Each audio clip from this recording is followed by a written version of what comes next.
the standards now are a bit of a minefield Yep. for people to decipher. Yeah. And literally you have to decipher them now. I would probably give the advice to any young tradie to not be in too much of a rush.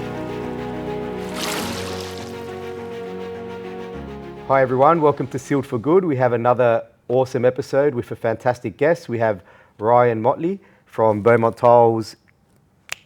Mittagong. Yeah, that's an interesting word to say and spell for me. So, yep, welcome Ryan. I met you at the Beaumont Tiles conference earlier this year. Yep. And we hit it off, had awesome conversations about industry and other things that we won't need to go into detail with. But yeah, look, I think the impression that I got from you straight away is obviously someone that has passion for the industry. It was obvious that you're quite knowledgeable as well. So I suppose, for those that don't know, maybe a little bit about your background, sort of where you started. Sure. Started as a waterproofer, probably age of about 15 years old. Yep. And then that carried me through to my mid-20s. At that stage, I furthered my education, got a certification for teaching as well, and then went on to start teaching TAFE night courses, so Cert 3 in waterproofing. And a few years into that, then got into Beaumont Tiles as a franchisee and have been running that ever since. Yep, nice. So 15 years old, waterproofing. Yeah. What sort of stuff we doing? Under tile bathrooms mainly, or what sort of stuff? Mainly under tile. Yeah. Retaining walls. Yeah. At that stage, nothing too crazy. It wasn't until later on that I got into more roofs and and more complicated scenarios. Bit of remedial as well. Yep. But yeah, 15 was just the basics. Yeah. And how were you at 15 as far as hand skills and? Look, I was actually not too bad. It wasn't a hard transition. My dad was a builder. Yep. So I was on construction sites since I was 5 years old, and always around it. My dad was a TAFE teacher from when I was very young. So I was always around the environment, and so there was always timber and nails and things like that. So I was always around the industry, and the transition into waterproofing wasn't that complicated. Yep. Yeah. Nice. That's good. So yeah, I did my apprenticeship with my old man as well, and that was when I worked with him when I was 15, I was terrible, like shocking, So I had the completely opposite attitude than what I do now when it came to getting stuff done. Yeah. And that's why it was kind of a loaded question, but obviously you're a bit more mature than I was at 15. Hands-on I was pretty good, but I'd say the attitude not so good. Nah, fair Getting enough. out of bed was the hardest task of the day then. Yeah. So it sounds to me that obviously and this is where I think we connected, right? Is like that similarity, I suppose, in that starting journey. Myself, work my old man as well, and just and that desire to sort of pass on knowledge, right? So most of the time, in my experience, when I deal with the different trainers, the different TAFEs around the country, is they're always really that motivation to pass on that knowledge, right? And this worked for me. This is the process. This is why we should do things, a better way. And from what I gather, that's sort of continued through what you do now with Beaumont Tiles as well. So what kind of interaction do you have with the end users these days, Ryan? So these days I've basically become a hotline. Yeah. That's how I use my skills now. Yeah.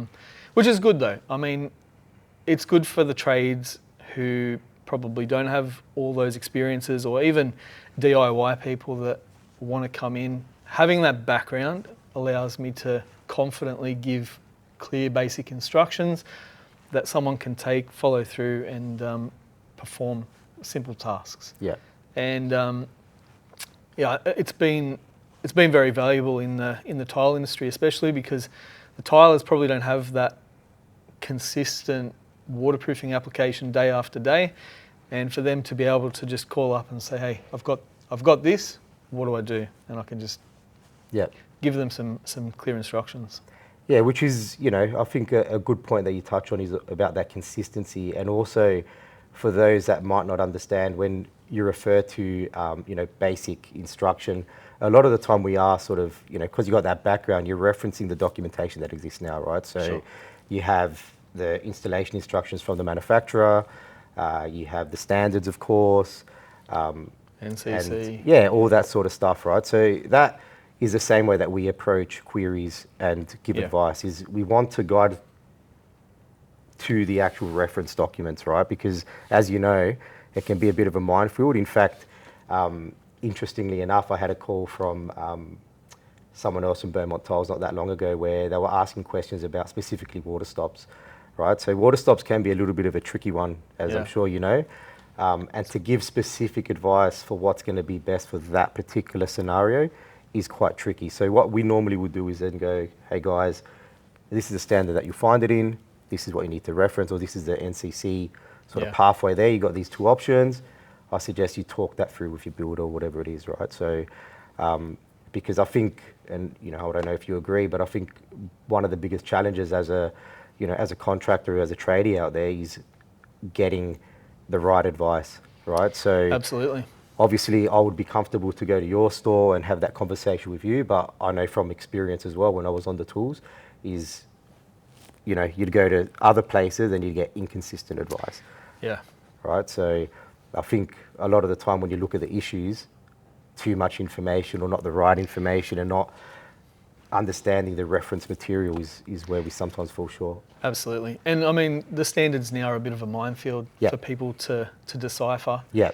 And literally you have to decipher them now. And then state to state, the differences between, say, South Australia or Victoria and New South Wales especially, keeping your head around all that is becoming harder. Yeah.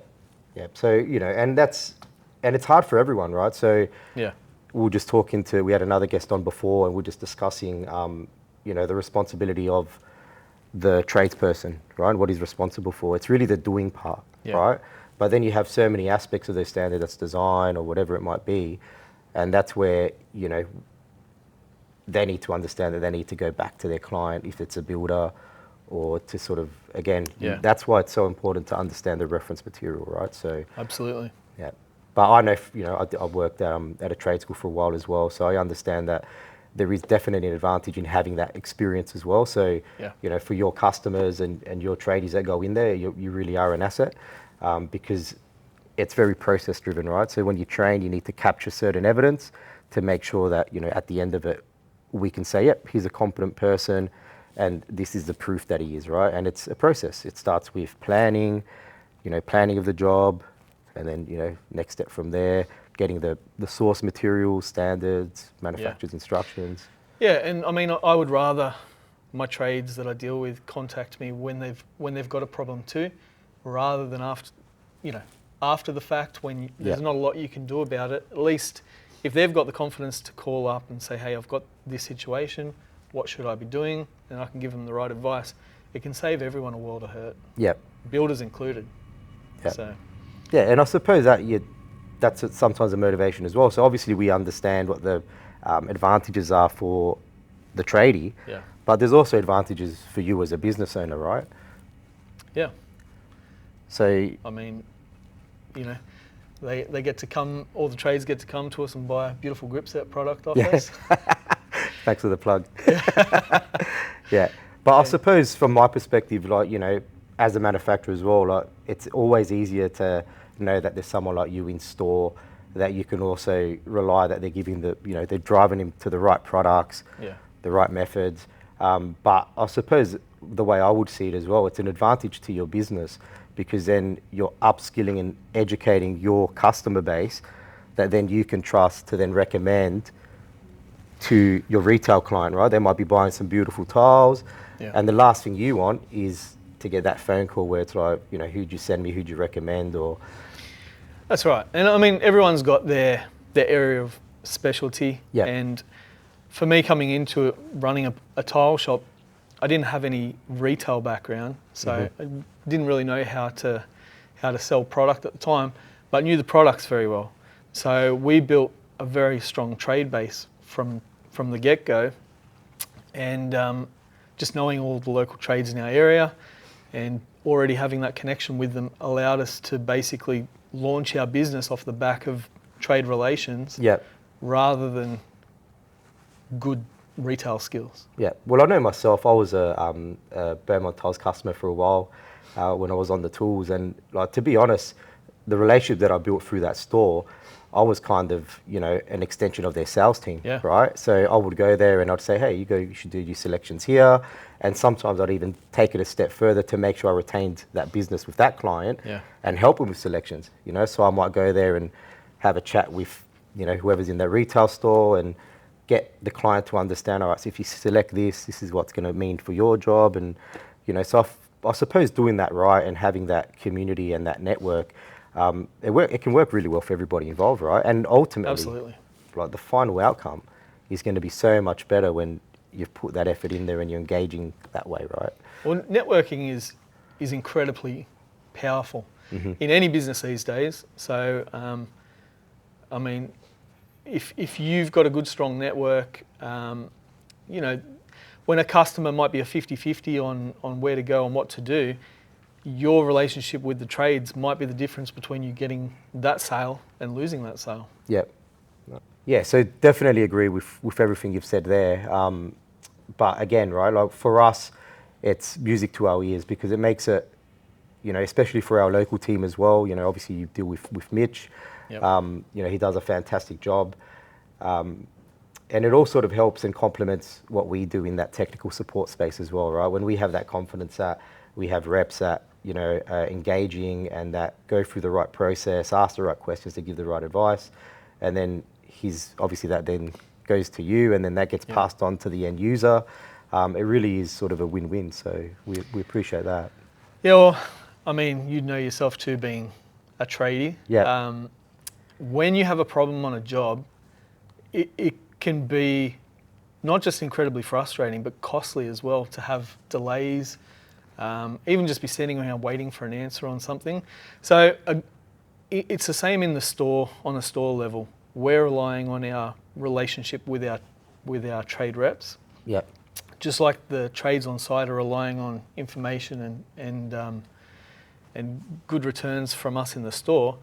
I think that's where one area where Gripset has been so fantastic over the years.